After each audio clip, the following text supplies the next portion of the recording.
Sur la ligne offensive, le match de Messi justement, parce que je pense qu'on ne sera pas forcément tous d'accord. Qu'est-ce que tu as pensé du match de Messi? Tu le trouves inquiétant, pas inquiétant? Je l'avais quitté sur une dynamique positive où je trouvais qu'il y avait des améliorations par bribes dans certains matchs et qui étaient de plus en plus importantes. Et je dois avouer quand même que j'étais un peu déçu là parce que bon, il réussissait quand même à passer la plupart de ses premiers dribbles. Et après, à quel point en fait le manque de mouvement devant lui. Enfin, je me dis, moi, il y a vraiment une action où je vois, il cherche du mouvement et il n'arrive pas à le trouver. Et après, pareil, ce qu'il essaie de faire à jouer avec Kev Verratti, à quel point ça a pu forcer à essayer de trouver, la solution tout seul, bah, dans une Ligue 1 qu'il a du mal à dominer physiquement et encore plus dans un bloc de Galtier très compact, très resserré. Je pense quand même que je suis un peu déçu parce que j'ai resté sur une image positive avec notamment des déboulés qu'il avait réussi à faire que je l'avais pas vu faire jusqu'à présent. J'étais un peu déçu quand même, si je suis honnête. Je suis assez d'accord avec Fabien, c'est un pas en arrière par rapport à ses dernières prestations. Après, il faut voir dans quelle mesure le Covid a influencé. Ça, malheureusement, on ne saurait pas le dire de l'extérieur. Bah, on Aussi, sait un je peu suis quand même. déçu. Lionel Scaloni quand même balancé le dossier médical qui a dit qu'il a eu la forme la plus virulente du Covid. Et puis ça, il a visiblement morflé parce qu'il a pas pu s'entraîner collectivement pendant pratiquement 3 semaines après l'avoir eu quand même. C'est un des mecs qui a le plus souffert du Covid en termes de durée d'absence au PSG.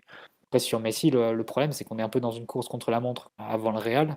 Et si tu as ce Messi d'hier face au Real, ça peut être un poids définitif et rédhibitoire, hein, face au Real, parce que tu vas avoir un joueur qui va pas te faire le différence sur le plan offensif, qui va être un fantôme sur l'aspect sans ballon, qui va t'obliger à des contorsions et une équipe qui va être très déséquilibrée sur le côté fort du Real.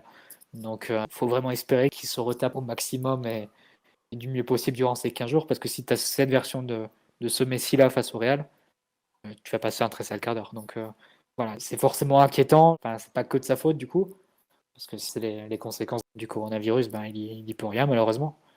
Mais malgré tout, si on doit parler des conséquences sportives et de l'impact sportif, ça, on risque de le payer très cher s'il n'y a pas une amélioration sensible sur les 15 prochains jours.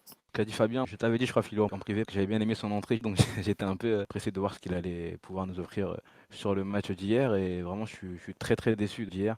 L'impression d'un joueur qui n'arrivait pas à faire les différences sur ses choix, sur ses crochets, etc. Son crochet intérieur, son crochet extérieur qui n'arrivait pas à passer.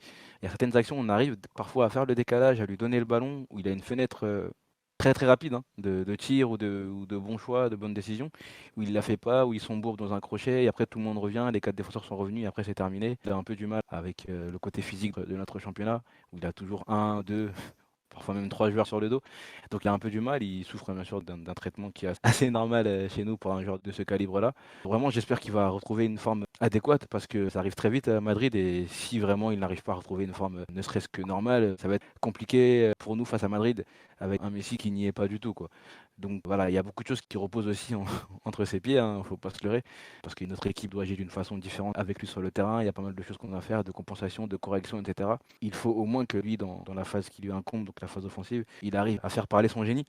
Sinon, ça va être très compliqué pour lui et pour nous et pour toute l'équipe au final. Donc, j'espère qu'il va réussir à retrouver une forme digne de ce nom pour le match contre Madrid. Après, comme vous l'avez très très bien dit, il faut voir si c'est pas vraiment le Covid qui l'a vraiment très touché et c'est un peu le contre-coup du Covid là. En tout cas, j'attends de voir ce qu'il va donner après. Je suis beaucoup moins négatif que vous. C'est sûr qu'on n'a pas vu du grand Messi, hein, comme on dit sur le live. À Barcelone, c'est le type de match qu'il aurait pu faire basculer, même en étant pas en forme. Oui, ça c'est sûr. On est très loin du meilleur Messi, mais déjà, Nice n'a pas hésité à jouer à 2, à 3 sur lui. C'est quelque chose que d'autres équipes, je pense notamment Real, pourront pas se permettre de faire. Parce que ce jour-là, j'espère qu'il y aura ni Icardi ni Draxler à surveiller. Encore Draxler n'a pas été, je trouve, si mauvais que ça. Je trouve que Messi avait le coup de rein pour passer, allez, un dribble, mais il n'avait pas le coup de rein pour enchaîner ensuite. Et ça, je pense que c'est vraiment les conséquences d'un joueur qui est encore en reprise. Mais je trouve que tout ce qu'il fait hier n'est pas inintéressant non plus. Heureusement, il a toujours son toucher. Alors, plus le match avançait, moins il était bon, même s'il a bien fini dans les 5 dernières minutes. Mais il y a 2-3 choses qui m'ont plu malgré tout. Oui, c'est sûr, il perd des duels contre Dante et Schneiderlin qui ont 70 ans eux deux.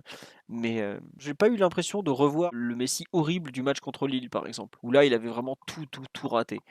C'était moins bon que ce qu'on avait pu voir à Lorient pour finir l'année 2021. Il avait été vraiment très bon. Mais je trouve que pour un joueur qui avait pas fait 90 minutes depuis quand même un mois et demi, hein, faut le rappeler, ça faisait un mois et demi qu'il n'avait pas fait 90 minutes. Je trouve que c'était moins mauvais que ce qu'il a pu nous réserver cette saison et meilleur que plusieurs rencontres.